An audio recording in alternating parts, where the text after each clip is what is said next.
Hey everyone, welcome to our channel dedicated to Microsoft Fabric.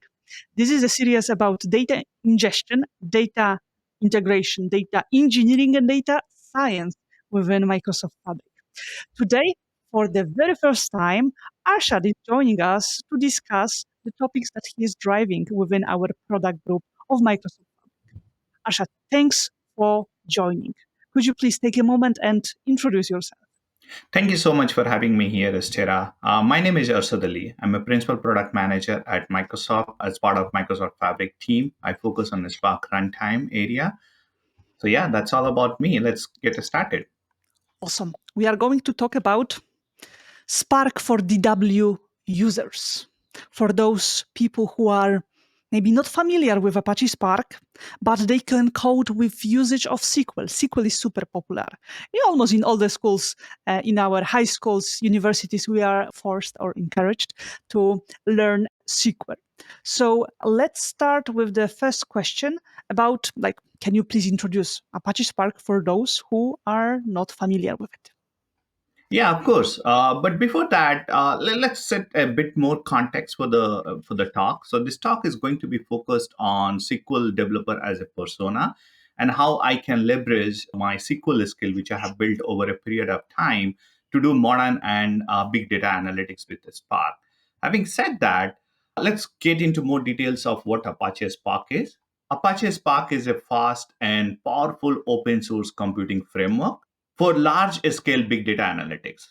With its unified set of APIs, it can handle various types of data, such as structured, unstructured, batch, streaming, machine learning, or even graph data.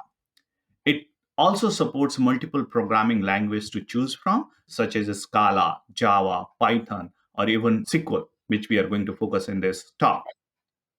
Spark enables user to perform complex analytics, including machine learning, artificial intelligence tasks on big data sets. So the architecture of a Spark is based on distributed master and worker nodes architectural pattern in a cluster of nodes. In this case, when you submit your job to Spark, the job gets submitted to the master where driver programs runs. The driver programs runs the user's main function and executes various parallel operation on different worker nodes as part of the cluster. It means it spreads the processing of your query across all these worker nodes on which actual processing happens. All these worker nodes, depending on how big your cluster is, they pull the data from the storage location, work on that data, and once they have the data ready on the chunk of the data that they are supposed to work on, they send that result back to driver node, and driver node returns that result back to the user. So this way, the whole thing is parallelized across different worker node, and it's all software-based solution. So we, as a developer or SQL developer, we don't have to worry. We just submit the job, and Spark engine takes care of distributing it across multiple engine and executing it in parallel. So Catalyst Optimizer is the query optimization engine, which is very similar to the query optimizer you are familiar with traditional database system. The Catalyst Optimizers optimizes structural queries expressed in SQL or even via data frame or dataset API, which can reduce the runtime of programs and save cost. Developers often treat Catalyst Optimizer as a black box that magically just works. Catalyst Optimizer combines both rule-based and cost-based optimization technique. It applies various logical optimization to simplify query plans such as predictable push down, constant folding, and column pruning. By leveraging Catalyst Optimizer, Spark SQL generates more efficient execution plan for your queries. This optimized plan significantly improves the performance of Spark SQL queries, and we as a developer, we focus on writing the business logic expressed in SQL and don't spend too much time optimizing the query. This is where Catalyst Optimizer takes care of that part. Arshad, that's great fundamental layer just to give our viewers the understanding of Apache Spark. Could you give us a context of Apache Spark on Microsoft Fabric? What do we have here? Of course. Now that we have fair understanding of what Apache Spark is and the use cases it's used for, it will be interesting to know that we, as part of Microsoft Fabric team, we have taken the same open source Apache Spark and made it enterprise ready by investing into areas like security, performance, high availability, management of infrastructure, networking, and etc. If you have an existing Spark application, you can migrate it to Fabric Spark quickly and easily with few minimal changes, especially when you are migrating to the same Spark version. Spark in Microsoft Fabric powers both data engineering and data science experience. You use data engineering experience for data integration and data transformation. You use data science experience for exploratory data analysis, feature engineering, and building and training AI models. Spark in Microsoft Fabric offers world class serverless compute. That means your Spark session gets started in few seconds and it dynamically it scales up or it scales down based on the workload that you are executing. Given that Microsoft Fabric is based on SaaS model, Spark in Microsoft Fabric is fully managed. That means we as a user or developer, we don't need to create or manage compute infrastructure when we are working in Spark in Microsoft Fabric. It provides flexibility to write our code in Notebook, which supports multiple programming language. All the supported programming language on a Spark is supported here as well. And it offers an immersive authoring experience by providing the capabilities like co-editing and co-authoring in the Notebook, which we'll see some examples when we are working on it. It integrates with Lakehouse, where you store, manage, and analyze all your data of all type at one single location. And once you are done with your development or you have created a notebook with all your Spark code, you can orchestrate that with the pipeline to run it on a schedule basis. So these are the capabilities that's available in Microsoft Fabric for a Spark. Arshad, that's great. Now we have a context of what's Apache Spark? What's Apache Spark on Azure, on Microsoft Fabric to be specific? The next step I would like to do, because again, we want to talk about Spark for SQL, DWT SQL users. Could you give us an overview of Spark SQL versus T-SQL in the context of a Microsoft Fabric of Microsoft Fabric Spark? Yes, of course. So Spark SQL follows SQL dialects pretty much for all the operations that we have been doing with SQL. And we can use them without compromising on the performance, thanks to Catalyst Optimizer that we just talked about. So let's get into some real examples and let me show you how does it work. So this is a notebook interface in Microsoft Fabric. In this notebook, we have multiple cells. So you can have multiple cell in a notebook. And entire notebook, you can set up or specify a default language for all the cells in that notebook. So in this case, I'm going to use a Spark SQL. And at each cell level, we have an ability to go back and switch to any different supported language. So I can do that and I'll show you some of the examples. But before we go down in this notebook, let me kind of go ahead and kick this off for execution. And while executing, I'll explain the different parts of it. So we can execute each individual cell at a cell level, or we can kick off the whole notebook by clicking on run all here. This is what I just did. And as you can see, my session has just started in few seconds and my codes are executing here. So let's talk about some of the use cases that we deal with as a SQL developer. So the very first use case is I want to create a table and I want to execute some of the DML operation, right? So I have this create table statement from SQL world. I want to execute it here and see if it is kind of working fine or not, right? I went ahead and executed this, and as you can see, my command has executed and the table has been created. I can validate it by looking at the schema of this table. So for that, we have this command in Spark, describe and the order table. And that gives me the information about what are all the columns of this table, their data types, and if I have specified any comment. In this case, if you notice a couple of things, I have this column defined as varchar. Varchar is data type on SQL side and equivalent on Spark side is string. So this has been taken care internally and this has switched from varchar to a string here, as you can see. When I created this table, I didn't specify anything in a specific in terms of what type of table this is going to be created. In Fabric, every table that we create is created by default as a delta table. And you can go ahead and you can validate it by refreshing the lakehouse view here. Let me kind of do this. My table has been created here. And if you see here, this tiny triangle icon or delta icon, this indicates this is a table of type delta, and I can expand it here and see all the columns of this table of different type or different data types. If I prefer code, I can go ahead and look at the details of this table by using this command, describe detail and the order table. This tells me when this table was created, when what is last modified, what is the delta type, the number of files, if I have partition on that table and all. All those details will be available here. Now, as a next step, now the table has been created, and by default, it has been created as a delta table. Let's go ahead and insert some records into that.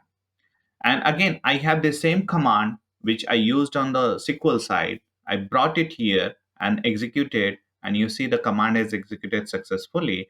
And if I go and select from this table, I should be able to see all this table, uh, all these records getting reflected or being stored in that part of the table. All right, so far so good. Now let's go ahead and update some record. So in this case, I'm updating one record. The next one is I'm inserting another record in this table. And this all gets kind of applied to the table that we have. So when I query this table, I could see my record has been updated and a new record has been inserted. So this is a very simple use case where we create a table and we run some DML operation on a table. So it's as simple as running out of the SQL side, bring the same code, run it on Spark side with the Spark SQL, and it all works fine without any change. Or even if there is any change, it's a very minimal change that we need to do. In this example, I didn't make any change. I brought the code as is, and it's all running fine. So this is use case number one. Use case two is where suppose we are building an ETL pipeline and we have one-time data that we have loaded into our destination table.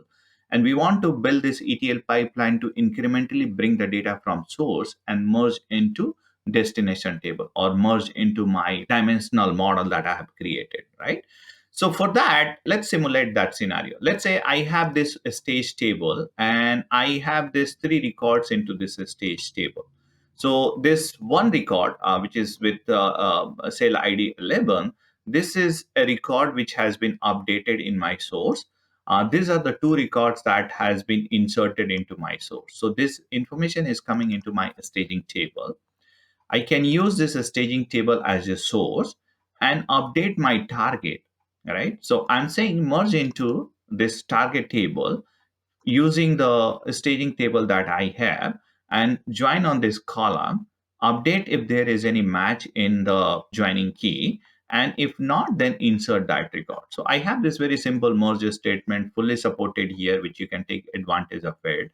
And when I execute this, it's telling me that three rows have been affected by execution of this merge statement, which is kind of expected because we have three rows in our source table. And it tells us that one row was updated and two rows were inserted into the destination table. And we can validate again by running this select start statement on that table. Right. So you can see this record has been updated and two new records have been inserted here. So far, so good. Now, Delta Lake maintains the history of changes that we are doing on the table. So we can look at all the history by executing this command called describe history, and we specify the name of the table. So what we see here, it's a list of all the actions that we have performed. So we started by creating this table, then we inserted record into that table. We updated some of the records from that table. Then we again inserted some record, and then finally we merged some record. We can go into the details of this and we can look into each of the kind of scenario and find more details about in this table. But let's say I have this history of changes that I have gone through in this table. If I look at this current state of this table, it has 13 rows. But what I want is I want to try and travel and see all the records which was before the merge statement was executed, right? So merge statement was executed with version 4. So I want to see anything or whatever was the active at version 3. For that, I go ahead and I execute this command where I say select a star from this table where version as of 3, right? So in this case, it goes and it gives me the version before the merge statement. So this is what I see. So this tracks all these details over here.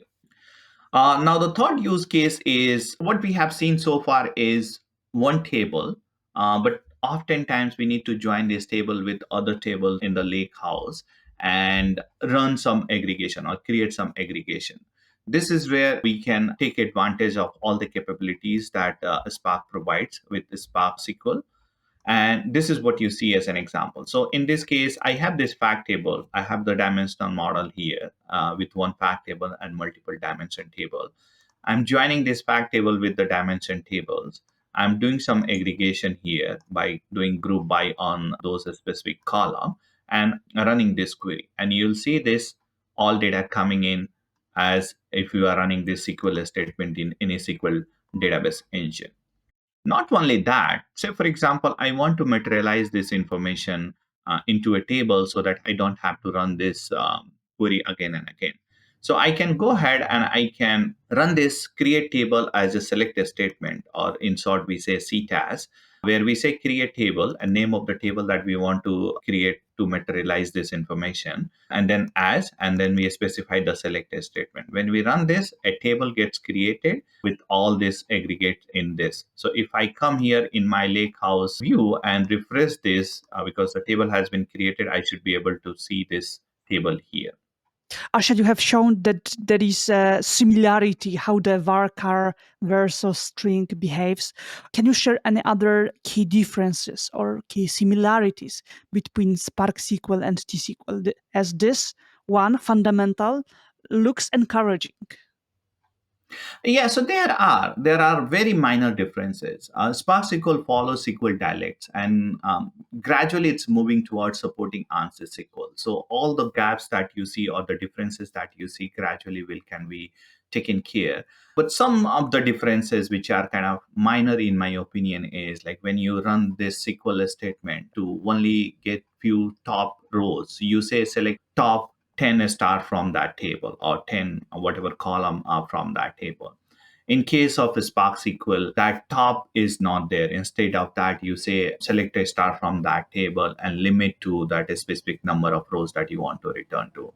So those are very minor changes that you have to do, but pretty much all the SQL code that you have written will work here. There might be some differences in the functions that is provided out of the box. Spark, like other database system, provides hundreds of different native functions in different categories. Like, so you have several functions in a string category, you have several functions in aggregate categories for creating aggregates, you have several functions for mathematical operations. So there might be some differences in the way the function has been kind of named. But pretty much what I have seen based on my experience, if I have a SQL code, I can bring it here and run it as is, or even if I have to do some changes, the changes are very, very minimal. Makes sense. What about PySpark? Meaning that in Apache Spark, we have multiple languages. So Spark SQL is one of them. Is there any difference between Spark SQL and PySpark? Or can we from PySpark, because sometimes we are, for example, more familiar or we need to use some libraries, can we use SQL code embedded? How does it work? Yes, of course, you can. You can. First of all, let's start with in terms of performance. Is there any difference in terms of performance whether I'm using PySpark or a Spark SQL? Not exactly, because irrespective of whether I'm using PySpark or Spark SQL, before the execution happens, the optimization goes through the Catalyst optimizer. So, Catalyst optimizer at the end generates a lower level code which gets executed, and it follows the same optimization rule. So it doesn't matter if I have a query written in PySpark or the same query written in Spark SQL, the performance is going to be pretty much same. So that's number one. Number two is yes, you can mix and match, as we were talking earlier, right? There are hundreds of different native functions that we can make use of immediately, but that's not all. Spark is very extensive in nature, and you can extend the capability of a Spark by bringing other library from outside or from your organization. So, for example, there are hundreds of or even thousands of libraries available across PyPy, Conda, Maven. You can bring those library in a Spark and use it across different supported language. So with that, let me share my screen and show you one example of how we can extend the capability or native capability of a Spark by bringing library from open source. So let's say I have this table, and this table has reviews of the product, right? And what I want to do is basically I want to see what is the sentiment of each of this review. I know that there is no native function to give me the sentiment score, but I know there is an open source library called NLTK. NLTK is Natural Language Toolkit, right? So open source Python library, which provides the capability of kind of cleansing the data by removing the stop word and then providing an ability to generate sentiment score. So how can I bring that Python library and use it in my SQL or Spark SQL? This is what I'm going to demonstrate.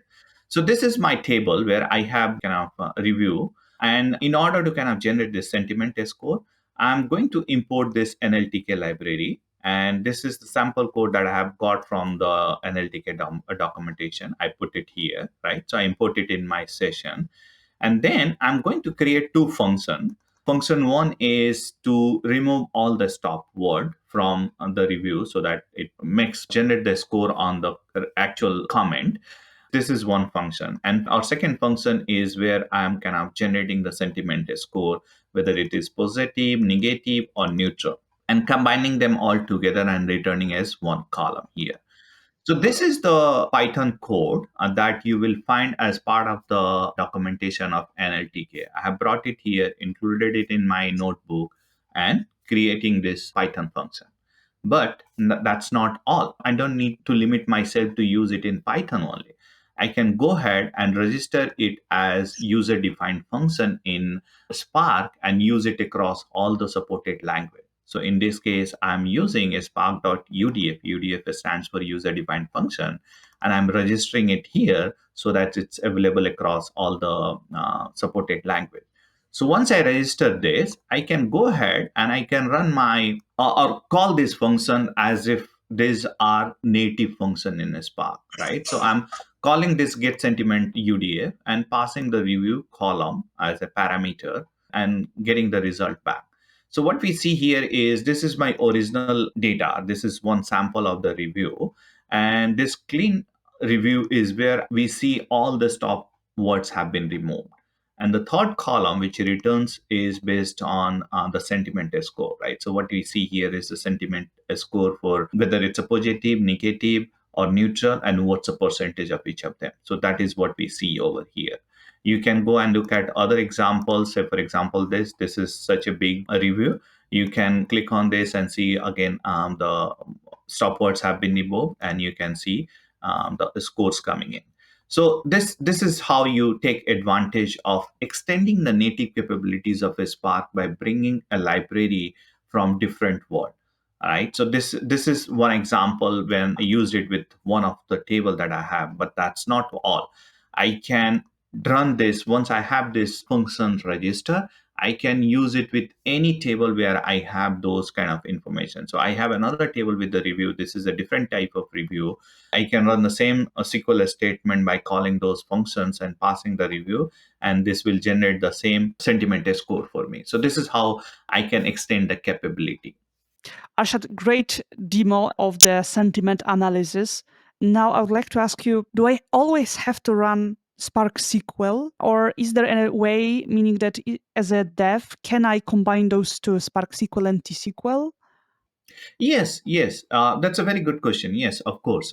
So in Fabric, I, as a data developer or data engineer, I prefer to work in Spark because I work on a large volume of data and I want my data processing to happen across multiple nodes. So that's where I use a Spark to take advantage of distributed computing. Once I am done with preparing my data, I can expose that data or share my data with my business users through SQL Analytics endpoint of the Lakehouse. So that allows business users to directly run query using the SQL interface that Lakehouse provides in Fabric. So let me show you an example of that. So here we are in the Lakehouse view, and this is a Lakehouse that we have, and all the tables that I have from the dimensional model that I had created earlier, and a couple of other tables that I created as part of my previous demo are all here.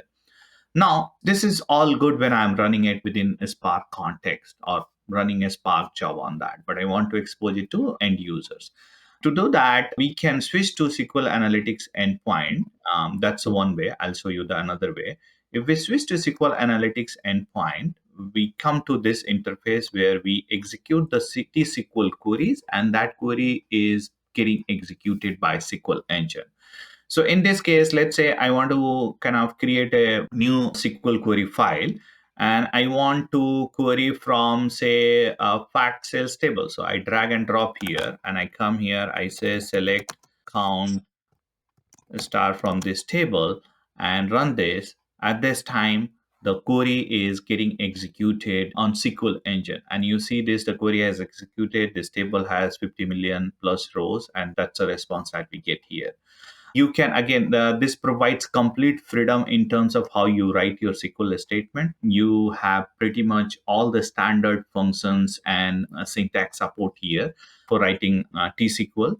Let me show you one example that I have created here, right? So this was one of the query that we ran during our previous example, and we ran this in Spark SQL.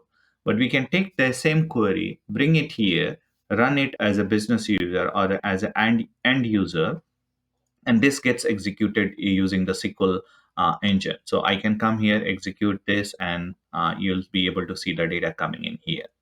So that's how, based on persona, if I'm a data developer or data engineer, I would prefer Spark for a data processing in a Lakehouse.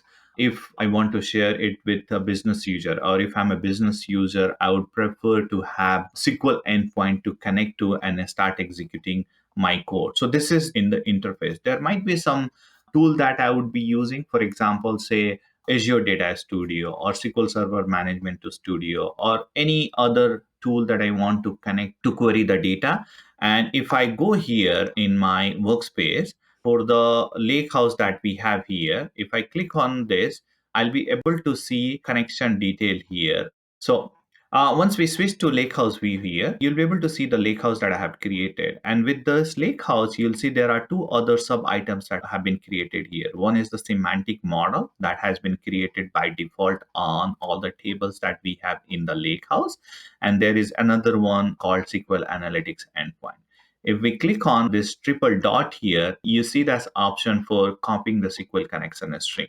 So we can copy this SQL connection string. This is the name of the server, which we specify when we try to connect it from any SQL tool or any reporting tool. That makes sense.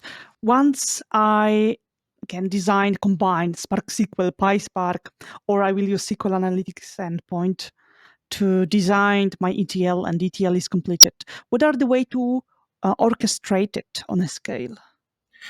Yes, so there are multiple ways we can do that. And based on what we are trying to do, and based on how complex we want to build that pipeline to, right?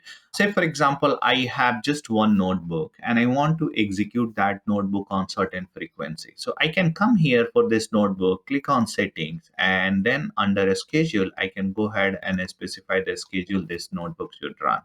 So this is one way to kind of start executing in a very simplified manner. That's number one. Number two is, say, for example, I have multiple notebooks and I want to execute one notebook from other notebook, or basically I want to have a parent notebook, and then the parent notebook should call all the child notebooks. So that is where we can use the utility which Spark in Fabric provides called MS Spark util, and we can specify this or use this run multiple function and then specify the notebooks that we want to execute. So in this example, as you can see, I have these three notebooks to load data into dimension table. This three will be kicked off and run in parallel. This is the first statement. Once that completes, I execute the second line of code, which starts executing two other notebook to load data into the fact table. And then finally, there is another fact table which I want to run it after or end of this process. So this is how I can orchestrate or do notebook chaining to execute one notebook from the another notebook. So this is the second method of kind of orchestrating and scheduling execution of different notebook. The third option, which I guess you would find it very convenient and you'll often use it, is called pipeline. So under the data factory workload of Microsoft Fabric, you will find an option to create a pipeline. This is one of the example of the pipeline that I have created. And in this case, I have one simple copy data activity, and I can come here and then I can include other activities. So, for example, I want to include a notebook call activity. So, once my data lands from source to staging table, I want to call this notebook, and this should kind of go like this. So, this is one notebook, and I can come here and I can choose what notebook that I want to be executed when this activity gets executed. So likewise, I can bring in multiple notebooks activity here. I can chain them together or can I make them run in parallel or sequential or combination of both. So we have full flexibility of defining how the workload should be. And once that is done, we can come here and schedule it again based on the need that business require us to do that. So that's the third way of orchestrating and scheduling your pipeline. Arshad, to recap, can you comment what's the performance if we compare DW, so the code written in T-SQL, versus Spark SQL or PySpark? You mentioned PySpark equal to Spark SQL because the same optimization is happening for the same queries. But what about T-SQL? Is there a way to compare it, or it differs? What's your perspective? I think it depends on the use case that you are trying to execute. It's better to test it in your scenario and see what works best for you. In both the cases or both the engines that we have in Fabric, they are kind of highly optimized, and we keep on investing into each of those area to give a choice you as a user to make a decision on. So what performance that you see today might change over a period of time. So I would suggest you to kind of run your test, see what you are comfortable with. If you are comfortable with SQL, maybe you can go ahead and use data warehouse or SQL endpoint. If you're comfortable with Spark, or you want to take advantage of a Spark runtime where you want to take advantage of extensibility a Spark provides, you can use a Spark. And that's pretty much it. Thank you for listening. If I may, I will ask one more question that will be related to one element you mentioned. SQL Analytics endpoint that allows you to access the data from the lakehouse with using of the T-SQL. It's a perfect tool to, for example, select some number of rows and create a view on top of it. So can you comment if that, as of now, this endpoint allows you only to read the data? Are there any plans to use the same endpoint also to write the data back to lakehouse? Not at this time. We use a Spark for all the data manipulation in Lakehouse. If you want an ability to kind of manipulate data with TSQL, I think data warehousing is the place to go. We want to keep this one engine writing so that there is a data consistency. So you can access the data across different engine. So for example, if you have a data that you have in Lakehouse, you can use SQL endpoint and take advantage of SQL to read the data. Likewise, if you have a data that you have prepared in data warehouse, you can read that data into a Lakehouse. Having an ability for multiple engines to write to the same data might corrupt data. So that's why we are kind of restricted at this time. But yeah, if we have any feedback, maybe we can think about that. Awesome. Arshad, thanks a lot for joining and sharing great demos, great portion of the knowledge. For those who are watching us, remember to hit the like button, leave a comment, subscribe the channel, share the video with your colleagues for those who are using and may benefit from the knowledge shared by Arshad. And until the next time, happy using Spark SQL or T-SQL, or just exploring which one is better for you, for your needs. Thanks a lot. Thank you so much again. Thank you. Bye bye.